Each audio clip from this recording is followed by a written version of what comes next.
For that first problem, I checked my work, right? We went through and verified that our solution for A and B was correct. Now, I'm not going to do that for any of these others, and I do reserve the right to make an arithmetic error in the process. But remember this important fact, this important principle, right? Proof, essentially. Once we've assigned our factors and we have our system of equations for A, B, C, whatever, if we have a system of linear equations, right, equations where the power of the variables is all 1, and we have the same number of equations as we have variables, then there is categorically one unique real solution for those variables, right? So even though I might make an arithmetic error, there in no case will we have a problem that actually is unsolvable.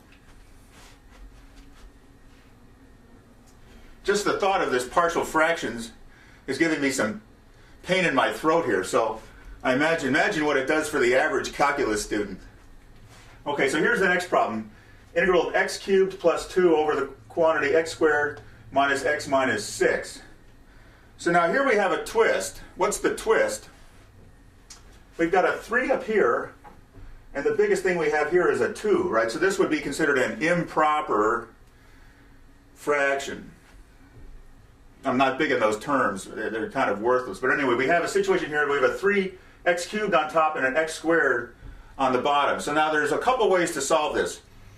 The most elegant way to do this is to use long division, right? So-called synthetic division, or the long division of polynomials, to divide this into that, and then you'll get a polynomial term that has no fraction plus some new fraction, which then you can work on. I'm sorry to say that I never learned how to do polynomial long division, and you know what? It has not affected my life at all. So there's another way to accomplish the same thing, and I'll show you what it is. But notice so we're going to split this up. Now, x squared minus x minus 6, obviously, we can factor that into x minus 3, x plus 2, right?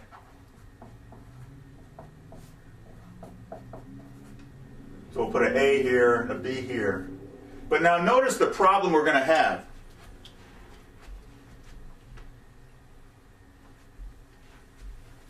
When I cross multiply here, I'm going to have times x plus 2, and here x plus 2, and here x minus 3.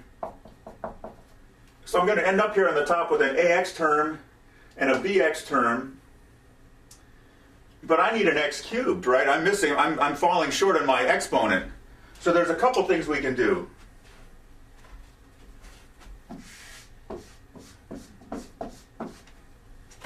The first thing is,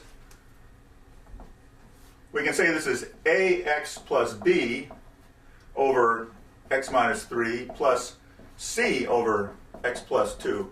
Now this will help a little bit. Now when we do our cross multiplication, we're going to have x plus 2 times ax plus b. We're going to get an x squared term up here. Now only one of them, right? But that's all right. All we need is one. The problem is we need an x cubed. We're still falling short. And and even with this particular construction here, it's going to take a little jerry-rigging in order to get the answer. So you can say, well, why not just make this ax squared plus bx plus c? Well, then you're going to have an integral you can't deal with anyway. So all you've done is gone in a giant circle, wasted a lot of paper, sweat, tears, and time, and still don't have an answer. So what we need to do is be more creative. And here's what I suggest you do. We just want to add a normal term, right? Because when I multiply, in order to add fractions, we have to have a common denominator. So we have to take all the other fraction denominators and multiply them to the other terms. So what we want to do here is let's add a dx.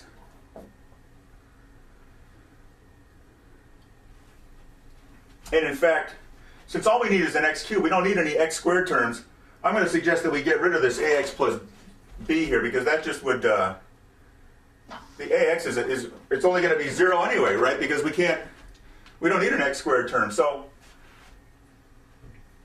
I'm going to suggest you take this formulation, and now notice what happens. When I want to put dx under the denominator of x squared minus x plus 6, I have to multiply dx times both of these, and what do I get? I get an x cubed term. So there you have it. So now we just have to do the grunt work to come up with in this case, B, C, and D.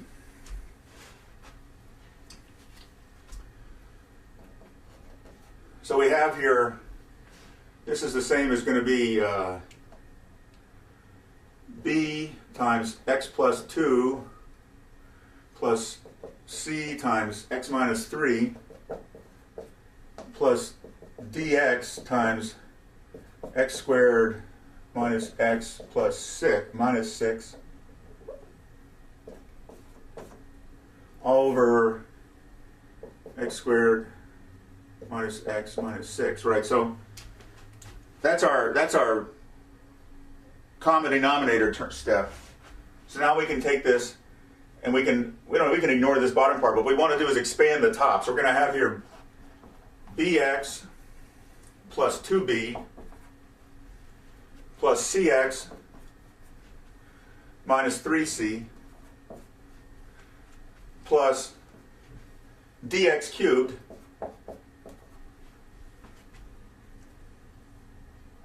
minus dx squared minus 6dx. Now there's a problem here, right? Something, my previous assumption was not correct. Can you determine the problem? How many variables do we have? 3, right? B, C, and D. But how many equations do we have in this case? Well, we have the x to the 0 coefficient. We have the x coefficient, the x squared coefficient, right? Because I did end up with x squareds in here anyway. And we have the x cubed coefficient. So we have 4 equations, only 3 variables. Now we have a problem. So in fact, what I really need to do here was to add back in that ax plus b. Do you see why that's the case? Because otherwise, we would have too many constraints and not enough variables. I'm going to add my ax plus b. So now what does this mean? It means that we have bx plus 2, and then we have to add in here an ax times x plus 2. So then down here we have to add in ax squared plus 2ax. And we want all of this to equal x cubed plus 2.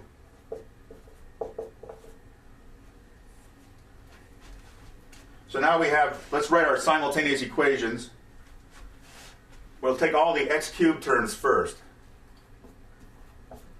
There's only one, right? D.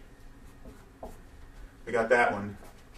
And that has to equal 1. Let me rewrite this a little bit so we can save a step. So we'll take the x cubed. We have just the d term equals 1.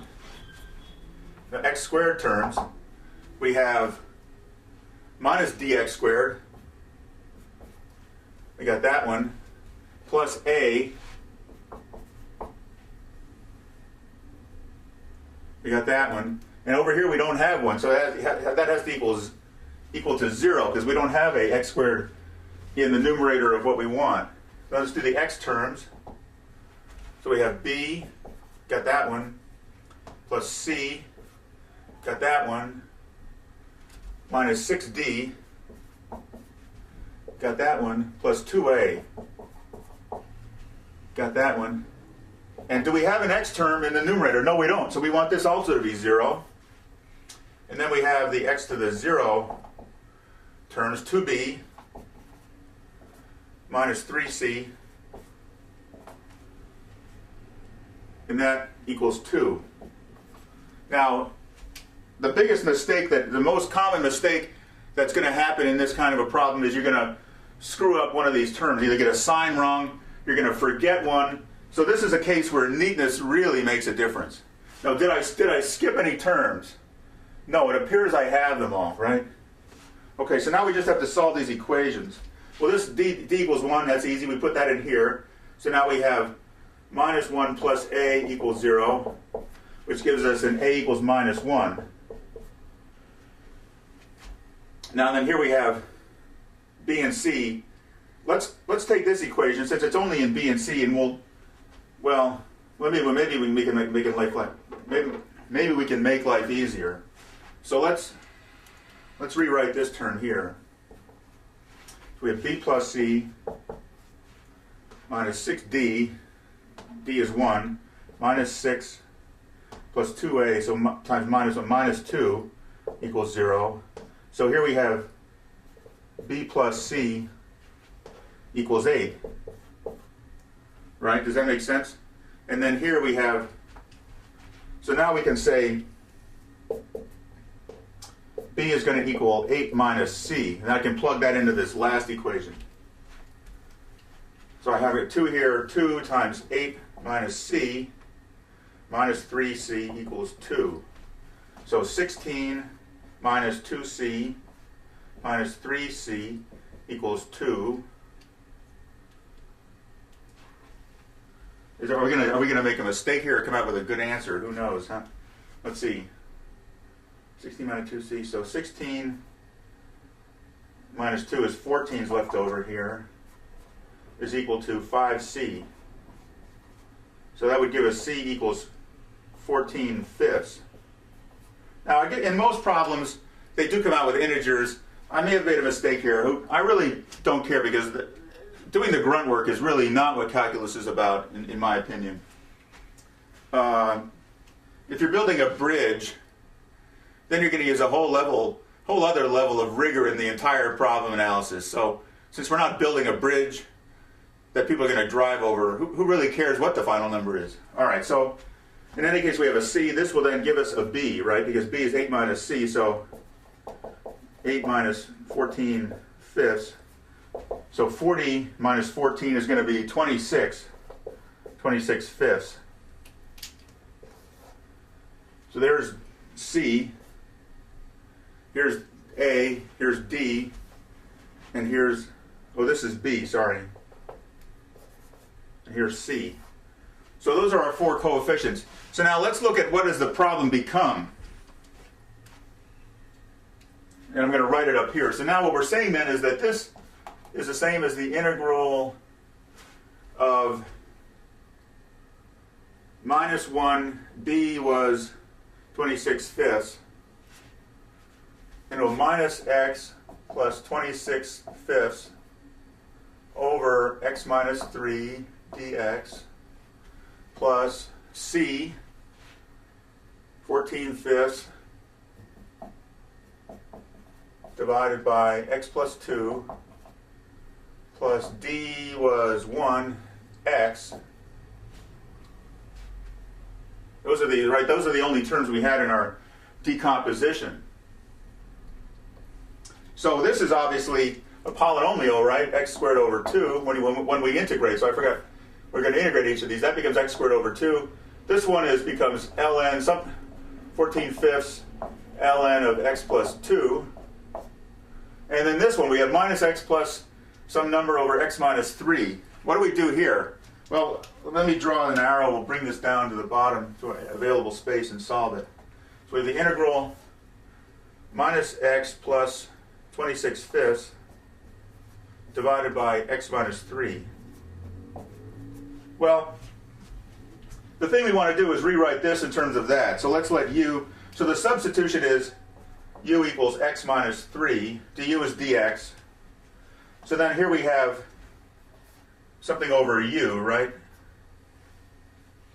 And then what is this? If we u is x minus 3, then x is going to be u plus 3. So this is going to be u plus 3 plus 26 fifths.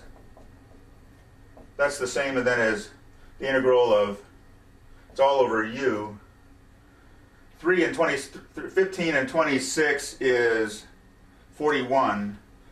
U plus 41 fifths over u du. Well, then this is a plus over a fraction. We can just split it up. So this is the same as the integral of u over u is 1 of du plus the integral 41 fifths over u. So then this becomes u squared over 2, and plug in for that. This becomes ln u. Plug in for that. So hopefully you can see there how we solved that problem, where the numerator has a polynomial with a higher exponent than the denominator. We have to introduce a term like this in order to get the powers to work out. And we have to have an equal number of variables to constraints for the coefficients.